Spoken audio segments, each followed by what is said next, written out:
Now, growing up, I had read Priscilla Presley's 1985 autobiography chronicling her life with Elvis called Elvis and Me. And I had always had the idea of Priscilla being the real defender of Elvis and the Presley legacy. And it was crazy because I'm hearing that Priscilla is suing Riley 2 weeks after Lisa Marie's death. She was trying to fight the validity of Lisa's trust because back in 2016, Lisa had removed Priscilla as trustee and placed her then two eldest children, Riley and Benjamin, as co-trustees. So after Benjamin passed from suicide in 2020, Riley was the sole trustee. So not 2 weeks after Lisa's death, Priscilla tried to fight the claims that Lisa put forth in that new amendment in 2016. Leaked emails from Riley to Priscilla basically saying how deeply hurtful it was that her grandmother was suing her. In those letters, Riley's detailing like, hey, I've been the intermediary between my mom and you for years. I've been doing everything I can to try to repair this broken and fractured relationship and restore our family. And like, here you're now suing me. She still has clung to that name since Elvis's death in 1977 because I feel it gives her relevance and it solidifies her importance in the pop culture zeitgeist as Elvis's wife, albeit ex-wife, but still his wife. And I have their names here. It's Bridget Cruz, I hope I say that right, and Kevin Fialco. And they're suing Priscilla for breach of contract. They're suing her for fraud. How apt, right? Because she sued Elvis for fraud in 1973. They're saying that they entered into a business agreement with her. They were going to help her with her image, with her branding, with her likeness, and basically develop that for her. And that they're alleging that she defrauded them because she basically left that agreement. She left it improperly. She didn't give them any notice. She basically ghosted them. Okay, you're 80 years old. Why are we attempting to brand and rebrand ourselves? Like, what is happening here? We know who you are, Priscilla. We know the brand. We know what you're all about. You're the ex-wife of Elvis Presley. You're the mother of Lisa Marie. I don't understand why at 80 you're attempting to rebrand yourself and reposition yourself into the cultural domain here. Why? And she's claiming elder abuse. She's claiming that they are defrauding her or attempted to defraud her, that they were attempting to have her enter into these businesses and these contract negotiations where she didn't know or fully understand what she was doing and what she was getting into with them. Again, I'm thinking, knows exactly what she's doing, knows how to enter into contracts, knows how to enter into negotiation, knows how to make money. I mean, we got to give her that. So it's a real mess. But there's another thing I haven't told you. There are other claims in these two, this Brigitte and this Kevin's lawsuit, wild claims that they're putting forth that Priscilla Presley pulled the plug early on Lisa Marie when Lisa Marie was dying in the hospital, which was basically in violation of an advanced medical directive that apparently Lisa Marie had in place, saying that she wanted her life to be saved, tended to be saved at all costs. And a lot of it has to do with Priscilla herself and a lot of her own conflicting narratives. They said, Priscilla, you need to come to the house. And I said, is everything okay? Is everything all right? He says, just, you need to come. I'm like, okay, come right away. I got in my car, right over to the house, and he pulled me aside and he said, Lisa passed. And I was like, what are you talking about? What do you mean? But do you see what I mean? There's these conflicting narratives, and now this bombshell lawsuit that's attesting allegedly that she pulled the plug, and she pulled the plug soon because apparently Riley was en route on a plane to see her mother, but Riley didn't get there in time. And it was Priscilla that had to make the painful decision to pull the plug. That just doesn't sit well with a lot of people, just based on the fact that why did she take her off life support so soon? Why wasn't she waiting for Riley to at least get to the hospital? There's so many questions. There's so many weird things surrounding Lisa Marie's death. There's so many weird things surrounding these two current lawsuits, and Priscilla, Brigitte, and Kevin are also saying that after Lisa Marie's death, while they were still working with Priscilla, that Priscilla instructed them that you better make a positive spin on this to the press. I want it out there. I want it known that I am in charge, that I am the Queen of Graceland. it just all begs the question, what is going on? What is going on? Who is Priscilla really? What are her motives? What is driving her? And I personally feel that this memoir of hers is coming out now to counter all of this negative press. Hey guys, it's Jennifer, and these part 1 clips that you just saw are literally only scratching the surface on all the topics that I cover in part 1. And in that video, I go into Lisa Marie's life, how she wanted to write her memoir and how her daughter had to complete it after her death. We go into all of Lisa's experiences growing up with Priscilla, about the alleged abuse that Lisa said she suffered at the hands of one of her mother's live-in boyfriends. We go into all the lawsuits that were filed against Priscilla in August of 2025. Those are still ongoing by her former business associates, along with all the details about the new book that she released and her own retaliatory lawsuit against her former business associates. I go into all of it. And part 1 is definitely a way for you to get a better grasp on Priscilla. And I lay the framework for everything that we talk about in this video, part 2. So I will definitely link it somewhere on the screen or in the description for you. I encourage you to go check that one out. And now let's get on with part 2.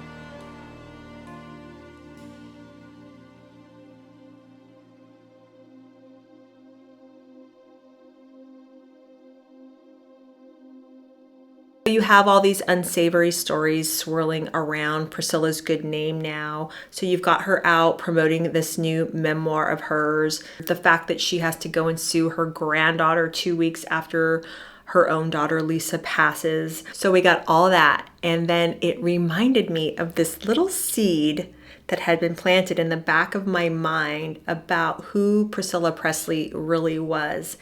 And I'm going to tell you about a book that I read about 12 years ago. And the book came out, I believe, in 2007. And it was called Child Bride, The Untold Story of Priscilla Beaulieu Presley. And it was written by a woman named Suzanne Finstad. And this book basically asserts that Priscilla was a lot more calculating from the very beginning than she claims to be in her own book, Elvis and Me. In Elvis and Me, Priscilla basically portrays herself as a very, very naive young 14-year-old girl who meets this superstar 10 years her senior, Elvis Presley, and she just falls hopelessly in love with him. And, you know, she's very innocent. She's very naive. She paints the picture of her parents being really against this because obviously of his age. And as we all know, like, that is pretty scandalous. Like, there's no way that if that story would, get out, that Elvis wouldn't have been dragged through all kinds of mud for it, right? But okay, this happened back in 1959. So she's 14 years old. She meets Elvis and begins this romantic relationship with him. She is moved into Graceland 2 years later, lives with him for about 6 years. So she had basically been in an 8-year relationship with Elvis. They get married in 1967 and were married for 6 years until they divorced in 1973. So she always has painted this picture of her as being this naive schoolgirl who just loved Elvis with every fiber of her being, but her parents were understandably against it because of his age and all this kind of stuff, but theirs was the love story for the ages, and they ended up getting married and everything was wonderful and perfect. This book is like, no. She was very calculated. She wasn't innocent and naive when she met Elvis. In fact, she had been involved in entanglements with other men. In Elvis and Me, Priscilla says that she was a virgin on the day that she married Elvis and was a virgin on their wedding night. This book counters that narrative and says, no, she was very experienced and she was very calculating. This book also asserts that her mother in particular was a huge, enormous Elvis fan that basically pushed her daughter Priscilla into a relationship with him.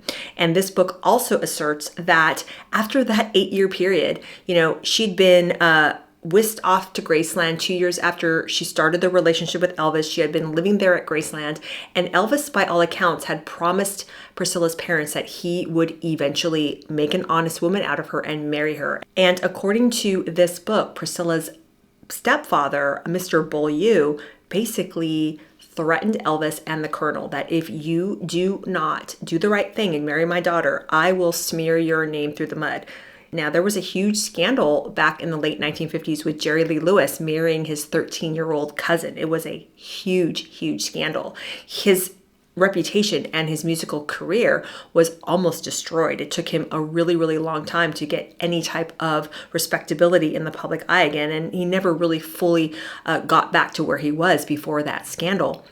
And Elvis knew about that, and he did not want that to happen to him. And that is what Priscilla's stepfather, Mr. Beaulieu, was hanging and threatening over Elvis's head, that, I will destroy you, a la Jerry Lee Lewis, unless you marry my daughter. So I believe at the time, Priscilla was 21 years old in 1967 when her and Elvis got married. So this book is fascinating in painting a picture of Priscilla and her mother as being very calculating and wanting from the get-go to get in with Elvis and his money and his fame and his lifestyle. That the mother, and Priscilla's mother, really, really wanted Priscilla to be a part of Elvis's world from the get-go, that they were encouraging it. And this is the complete opposite of the narrative that Priscilla champions in her book, Elvis and Me. In her book, her parents were just devastated that she wanted to take up with this 24-year-old man, that she wanted to take up with this superstar, that it was going to ruin her life, that they were against it. Now, in her book, she says that, she wanted Elvis and that was it. When she fell in love with him, she was going to, make sure that Elvis was in her life and that was who she loved, despite what her parents wanted. And in her version, Priscilla's version of events, the parents eventually relented because she was just so miserable without him. And, the parents were thinking to themselves, well, do we want to keep our daughter from the love of her life? Like, supposedly Elvis, she said, was the love of her life. And if they weren't going to let her be with him, that she was just going to just be so miserable, and how dare they? So that was the narrative that Priscilla was championing for so many years. So this book is pretty amazing. And there is a chapter in here, chapter 9, that I want to read to you guys to give you guys a little bit of a clue as to how juicy this book is. Now, currently on my channel, the book that I'm reading right now is called Errol Flynn Slept Here. And I was trying to figure out what book I wanted to read when I finished the Errol Flynn book. I'm going to read you this chapter of Child Bride, the untold story of Priscilla Beaulieu Presley, because like I said, it's salacious, it's juicy, and it counters all the stories that Priscilla has been telling these many years about who she really is. Really quick, before I start the chapter 9, it's called A Faustian Bargain. She mentions a man here named Curry Grant. Now, Curry Grant was in the military and he was friends with Elvis. Now, setting the stage, Elvis is living in Germany during his 2-year army stint. Curry Grant is, and it's not Carrie like the actor, it's Curry. It's spelled Currie. So Curry Grant is a friend of Elvis's who goes to the house off base a lot of times to hang out with Elvis. And Curry is the one in Priscilla's original 1985 memoir. He's the go-between. He's the one that finds Priscilla and takes her to meet Elvis. And in Priscilla's account of events, Curry is kind of predatory towards her and tries to rape her. Priscilla tells Elvis about this, and after that, Curry is cut out and out of favor with Elvis and his circle. But that's just going to set the scene, because in Suzanne's book, Child Bride, she interviewed a lot of people in Priscilla's past, and she actually did do interviews with Curry himself. And this is Curry's scenario of events as told to Suzanne. So this is chapter 9 of Child Bride, and it's called A Faustian Bargain. So it starts. Curry Grant was toying with Priscilla Beaulieu, not certain whether he would bring her to meet Elvis Presley. Her approach in the snack bar was the opening he had been hoping for. In my mind, I said, now I've got her, he recalled, like a spider assessing a fly.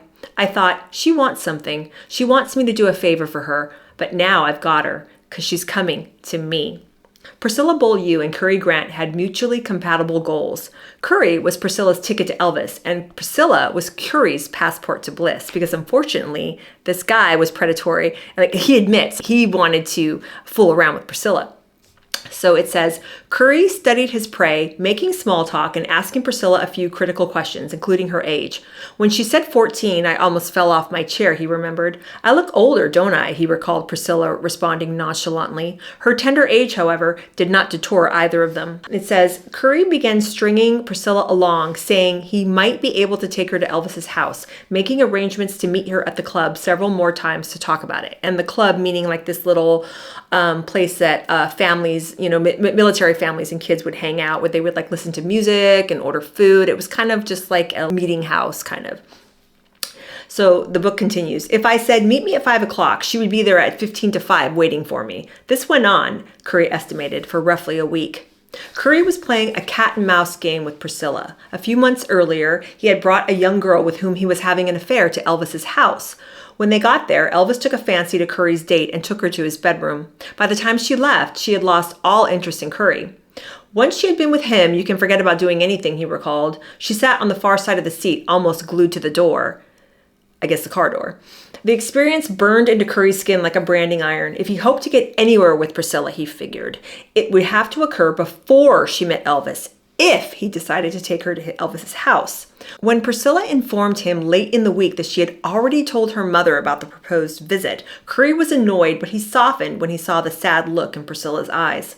Curry called Anne Beaulieu, that's Priscilla's mother, shortly thereafter. Her mother was delighted and suggested that Curry and his wife Carol stop by for coffee and dessert. Carol Grant, a petite, dark-haired British beauty who sang occasionally at the Eagle Club, that's the club where they were all meeting, had heard from her husband about Priscilla and her obsession to meet Elvis, and she accompanied Curry to the Beaulieus. Contrary to legend, neither Anne nor Paul Beaulieu exhibited the slightest hesitation about sending their not quite ninth grade daughter to meet Elvis Presley, according to both Carol and Curry Grant. The father didn't say much, recalled Curry. The mother wanted it real bad because Priscilla wanted it real bad. That's his quote. This, reduced to its essence, was a single event of the Priscilla and Elvis myth that mystified even Elvis's legions of fans. Why would the parents of a 14-year-old girl allow their daughter to meet a 24-year-old international sex symbol at his home? Priscilla later created the fiction, perpetuated in nearly all Elvis folklore, that her father and mother were extremely strict and opposed the meeting with Elvis, perhaps partly because she was embarrassed what kind of parents would consent, and partly because her parents' enthusiasm about the meeting and their consent was not consistent with the proper image she would present once her association with Elvis made her famous. In reality, Anne Beaulieu was an accessory before the fact in her daughter's girlish quest to meet Elvis Presley. The reasons for this were psychologically complex. Priscilla was the center of Anne's universe, her love child, her remembrance of Jimmy. Anne Beaulieu, Priscilla's mother, was widowed. Paul Beaulieu was not Priscilla's biological father. He was her stepfather. So she was married before to a man named Jimmy, and she had Priscilla with him.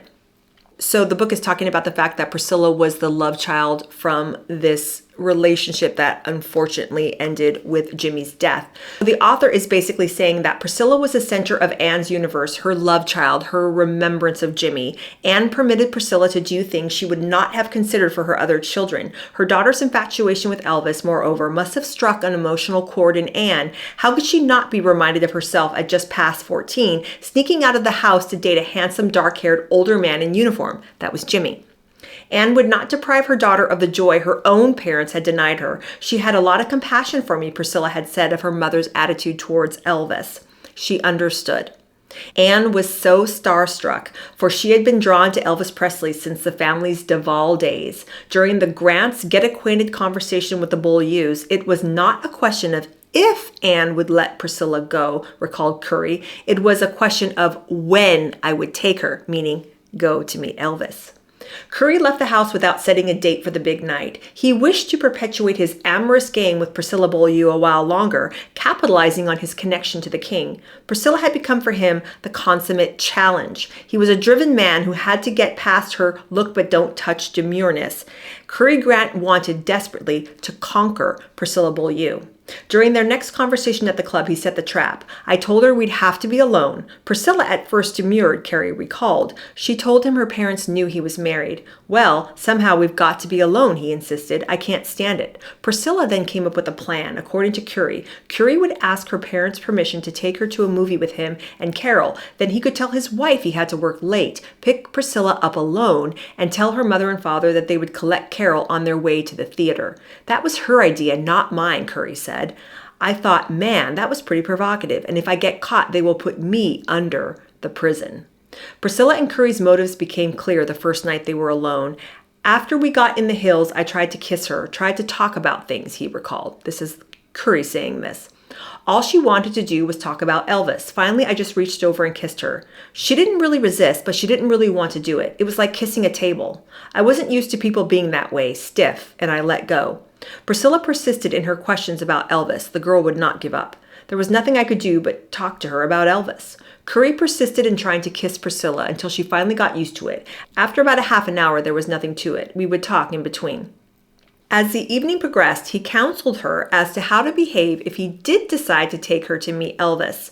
I'd seen him meet about 15 girls up to that point, and I saw him get turned off on 3 or 4 of these girls. If you started talking too much, asking too many questions, it bothered him. I advised her not to talk too much, to be very quiet and demure. Don't tell him how much you like his records or his movies. Just be quiet and let him ask the questions. You answer the questions. You'll get along with him a lot better.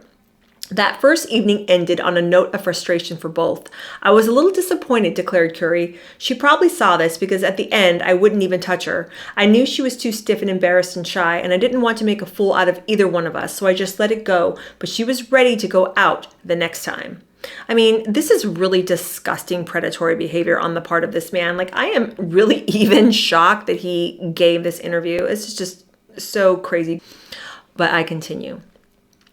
Curie did not mention Priscilla to Elvis during those first few days and weeks while he was setting the stage for his own seduction. I mean, she was a willing participant, but a 14-year-old girl doesn't have the mental capacity to reason and know what's right and what's wrong. Like, that's why this is firmly in this man's camp. But I digress. He was aware that the rock and roll star was attracted to younger women. Earlier that year, Elvis had become involved with a 16-year-old Brigitte Bardot lookalike from Frankfurt named Marguerite Bergen, and he began dating a young German girl named Helle Premiel in August. Margit had aborted Elvis's child a few months before, unknown to Elvis, an experience that really traumatized her, who was a virgin when they met. Although Elvis was interested in younger women, Curie was not certain he would like Priscilla because she wasn't passionate, and I wasn't sure that he would go for someone like that.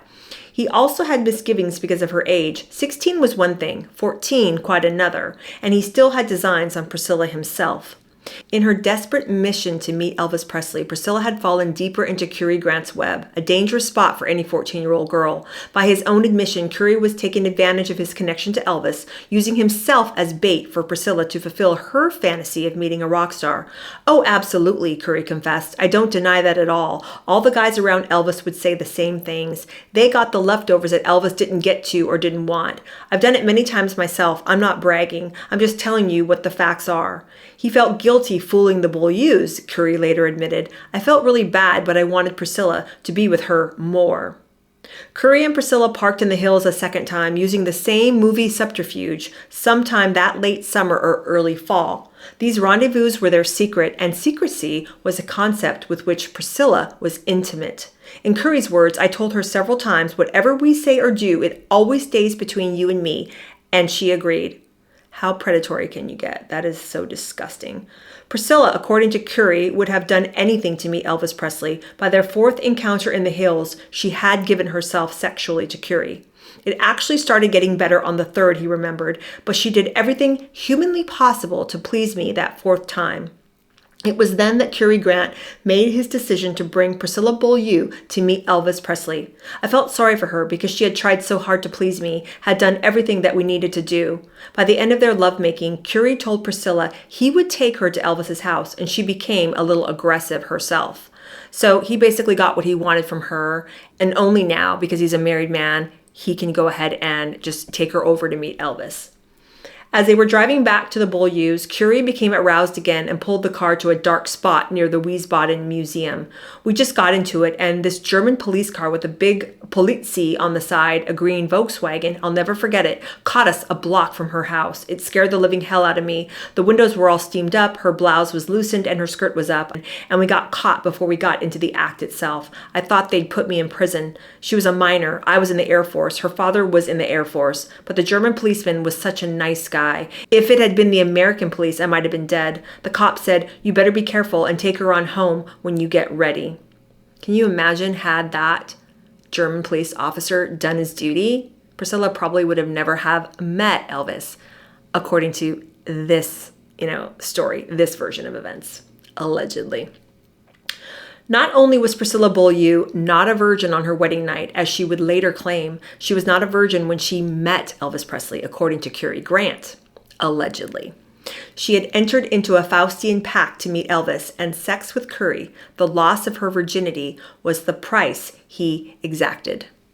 And at this part in the book, it gets a little detailed, but it's gross. But suffice to say, what may normally happen if you are a virgin in your first encounter with intercourse, what normally happens didn't happen. So he's asserting that she had probably gone all the way. And he's saying in the book, it raised the question in his mind, and perhaps, she had gone with a faster, older boy from her school when she was in the 8th grade. But then it says, Curie doubted it since she seemed so green, but it might explain her willingness to have intercourse to further the Elvis dream, since she wouldn't have been a virgin anyway. So he seems to think that he did take her virginity. It left a little bit of questioning in his mind, but still, how disgusting to treat a young girl like that, to do this. Just the fact that that German policeman didn't do what he should have done, stop this, arrest this guy, all this stuff. But then again, if this account is true, she would have never have met Elvis if things hadn't played out the way that they did.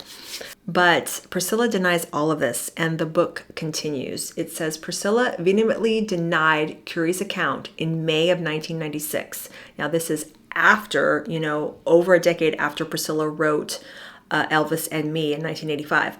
And this is Priscilla's quote regarding Curie's account of events and what happened. She says, quote, "May God strike me dead if that ever happened to me. I am telling you on the life of my son and my daughter, that never happened. This man is a liar," end quote. Priscilla maintained she did not go out with Curie even once on the guise of going to a movie.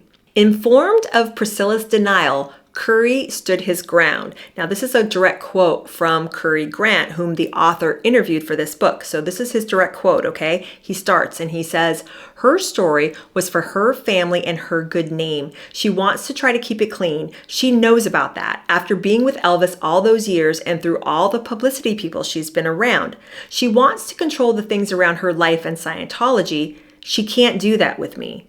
Did I have intercourse with Priscilla? Yes, I had intercourse with Priscilla. I had intercourse with Priscilla more than once that last night, but not after she started going with Elvis," end quote.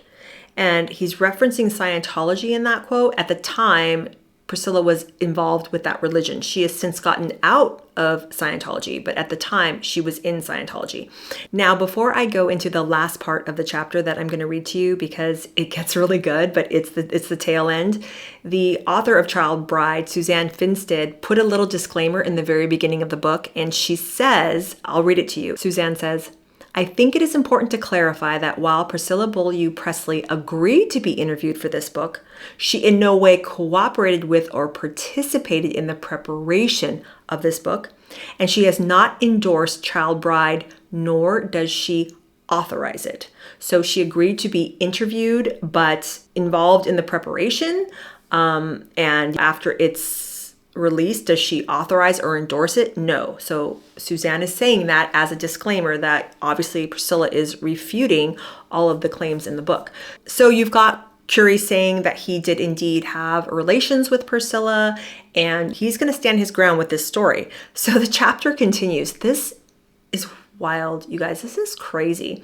Okay, so the author is saying that Priscilla and Curie fought over this point, this story that Curie is saying that yes, they had relations. They fought over this point in a face-to-face encounter at the author's home.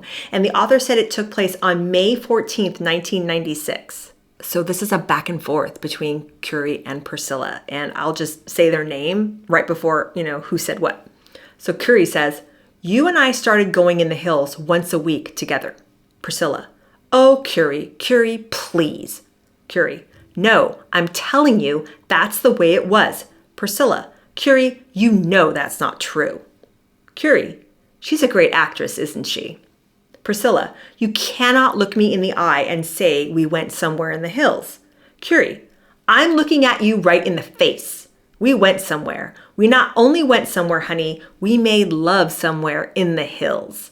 Priscilla, "Oh my God, excuse me. Do you think for 1 minute I would make love to you?" Curie, "You did it and you were glad to do it. Before I ever took you to meet Elvis, you did that." Priscilla, "You got the wrong girl, Curie." Curie, "No, I've got the right girl. I'm talking about this little girl sitting right here, right here." Priscilla, "Don't give me this. You know darn well we never went up in the hills. You never made love to me, ever." Curie, 4 times, meaning we went to the hills 4 times. Priscilla, "And now I'm sitting here and it's your word against mine." Curie, "The last one was the main one. That's the reason I took you to meet Elvis, because we did make love." Priscilla, "Oh my God, oh my God." Curie, "Think about it, Priscilla." Priscilla, "I don't have to think about it." Curie, "Think about what you're going to say to answer that one." Priscilla, "I don't have to think about it. It never happened." Curie, "It happened, honey." And then that's the end of their little exchange in the book. And the author goes on, "No one but Priscilla and Curie could know what happened between them. Curie did not tell anyone he was trysting with Priscilla that summer. She was 14. Just as predictably, Priscilla's parents denied that she left the house with Curie 4 times to see a movie. Curie says, "Unfortunately, it's going to be her and her parents' word against mine regarding the 4 times that I went to pick her up." So the last page of the chapter in the book continues, and it says, "As before, with the who asked whom to meet Elvis debate, there are gaps and inconsistencies in Priscilla's version. She genuinely claims that she was introduced to Elvis as soon as she got to Germany, within 2 weeks, according to a 1996 interview. Yet more recently, she said that Curie watched her for 3 weeks before she was invited to meet Elvis. In a third version in her book, she recounted that Curie watched her for several days, invited her to meet Elvis, and then spent several weeks with her parents before the meeting occurred. All of these versions cannot be true, proving that Priscilla was either seriously confused or covering up the truth. Perhaps Priscilla insisted that Curie took her to meet Elvis as soon as she got to Wiesbaden because she didn't want anyone to know she was fooling around with him for several weeks to persuade him to introduce her to him. According to 2 of her own versions of the story, there was unaccounted for time. What were she and Curie doing during those undefined several weeks between their meeting and the introduction to Elvis? There is, once again, convincing corroboration of Curie's account. Priscilla later discussed Curie Grant with Mike Edwards, her lover of 7 years, the one that allegedly, according to Lisa Marie in her book, sexually molested her. She told Mike that she and Curie created a ruse for her parents of going to the movies, but instead drove her into the Wiesbaden Hills. Curie met her, and he was kind of like pursuing her himself, Mike Edwards recalled Priscilla telling him. And then Mike Edwards says, "And then that didn't go anywhere. And they had a little altercation in the backseat of his car, I think. And then he said, 'Well, all right, I want to introduce you to somebody.' And that's what took her to Elvis." That's Mike's version. By Priscilla's own account to Mike, she and Curie did sneak to the hills and engage in some kind of sexual activity, which led to an introduction to Elvis. The aspect that did not make sense to Mike was that Priscilla depicted herself as unwilling. "I'm a man and she's a woman," Mike said. "I know her, I know me, I know the situation. I sensed, just circumstances, that it was, something wasn't. There was denial." Mike also thought that Priscilla did have intercourse with Curie. "I always believed it, and she always denied it. But the story that she laid out to me doesn't add up." The other question begging to be asked is why Curie Grant would lie about having intercourse at 27 with a minor of 14, an act that was against the law. As Mike Edwards noted, quote, "I don't think he would say it. I don't think he would be so foolish as to say something like that if it wasn't true," end quote. In retrospect, Curry was not proud of his behavior. "I can't believe I risked my marriage and my career in the Air Force to fool around with a 14-year-old girl. It was crazy. My wife and my family were the most important things in the world to me. I was just in overdrive when it came to sex. I was crazy about it in those days. I craved it all the time. I was a sex addict. Anyway, that's the way it was." So that's the way that this chapter ended. So let me know what you guys think about this. Let me know if you have even heard about this book, Child Bride, but quite fascinating. And like I said, I remembered it when all this Priscilla news started coming out all fast and furious over the late summer.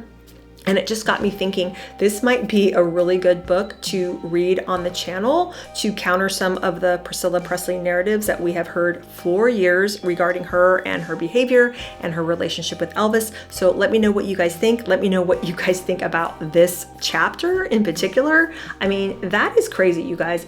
And I think that chapter was really, really aptly named A Faustian Bargain. I mean, that is pretty good. I just want to say that it's really sad that Elvis and Lisa Marie aren't around to speak on their own behalf, to counter some of the narratives out there. I wonder what they would both say if they were alive today. But yes, I pray for the souls of Lisa Marie and Elvis. We are all sinners. We all have our problems. I hope that, in their final moments that they did turn to the Lord and that they are both together, finally united. Father and daughter, they both loved each other so very much and had a wonderful bond. And despite all of this craziness and all of these conflicting narratives and everything that has come out about them since their respective deaths, that is something that can never be disputed. They loved each other. The love that Elvis and Lisa Marie had for each other, that lasting parent-child bond. She was his daddy's girl. Their love for each other can never, ever be refuted. And like I said, I pray that they are reunited together. And yeah, so thank you guys so much for watching. I appreciate your time with me. I know this was a long one, and I will talk to you very, very soon. Bye.